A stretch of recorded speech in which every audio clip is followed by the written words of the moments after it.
you can take out your highlighter, highlight this word, permutation. An arrangement of objects is called a permutation. And arrangement of objects when you can't repeat the same object that you had before, like if you were deciding to use the word Kelowna for a password, but you thought, oh, I'll be sneaky and mix up the letters. How many different new words could you make with the word Kelowna? Well, Kelowna has 7 letters. 3, 4, 5, 6, 7. So you'd have 7 decisions. You would have to choose which letter was going first. How many choices do I have? 7. Now I've used up one of the letters. So when I pick a second letter, how many choices do I have left? 6. Now I've used up 2 of the letters. So when I make the decision for what's going to be the third letter, there's going to be 5. And maybe now you see the pattern, oh, and then at the very end there's 1 letter left. It has to go in there. You only have 1 choice. And this is the same as 7 factorial. So the factorial notation comes up in permutations. Permutations are arranging things, and the key thing for permutation is that the order matters. It's a different password if you have the order different. So the arrangements and the order matters. And so here it has what factorial means.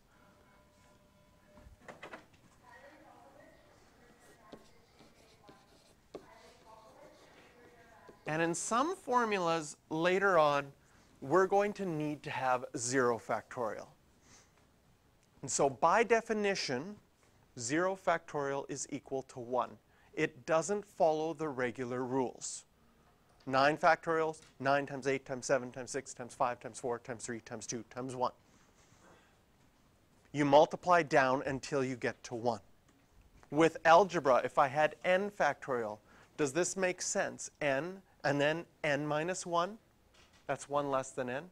And then n minus 2, which would be 2 less than whatever number you started with. And you keep going dot, dot, dot until you get to 3 times 2 times 1. Okay? So you're right. Based on the first part of this definition, 0 factorial doesn't make sense. But we're just going to have, by definition, that 0 factorial is equal to 1. Again, another thing if you wanted to highlight, this is called factorial notation. And we say it as 7 factorial.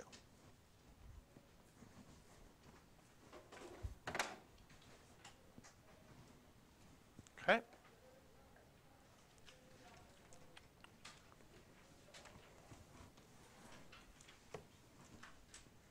Example number 1. A puzzle designer decides to scramble the letters of the word education to create a jumble puzzle. How many 9-letter permutations of education can be created? Well, if you're rearranging the letters, you could do spaces and say, I would have 9 spaces, and I'd have 9 choices for my first letter, then 8, then 7, then 6, then 5, then 4, then 3, then 2, then 1, which is equal to 9 factorial. You could type that into your calculator and get a big number.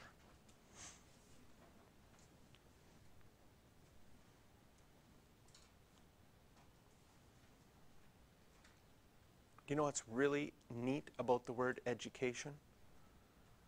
It's an English word that has all 5 vowels. Can you think of any other English words that have all 5 vowels? What's the shortest one you can think of?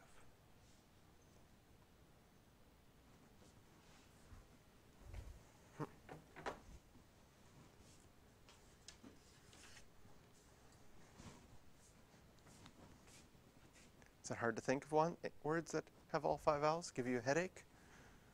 Not too bad? You think you got one? What is it? Permutation.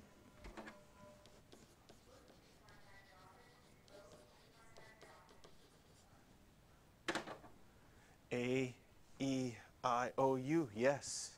Very nice.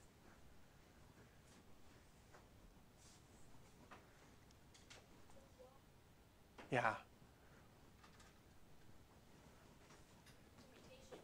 Permutation, huh?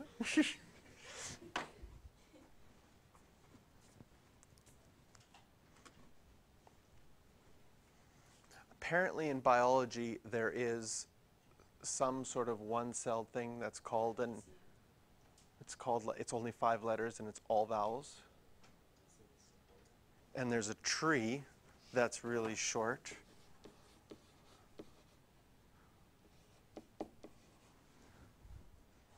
That has all 5 vowels. Okay, I'll give you another puzzle. What is an English word that starts with he, H-E, ends with he, H-E, and isn't he, or he, or he. Okay? And, to make it worse, I said this word in the last minute or so. So if you can't figure it out, you can rewatch the video and see if you can figure out the puzzle.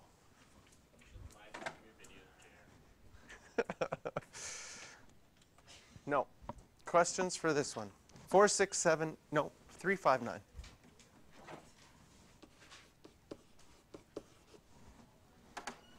There we go.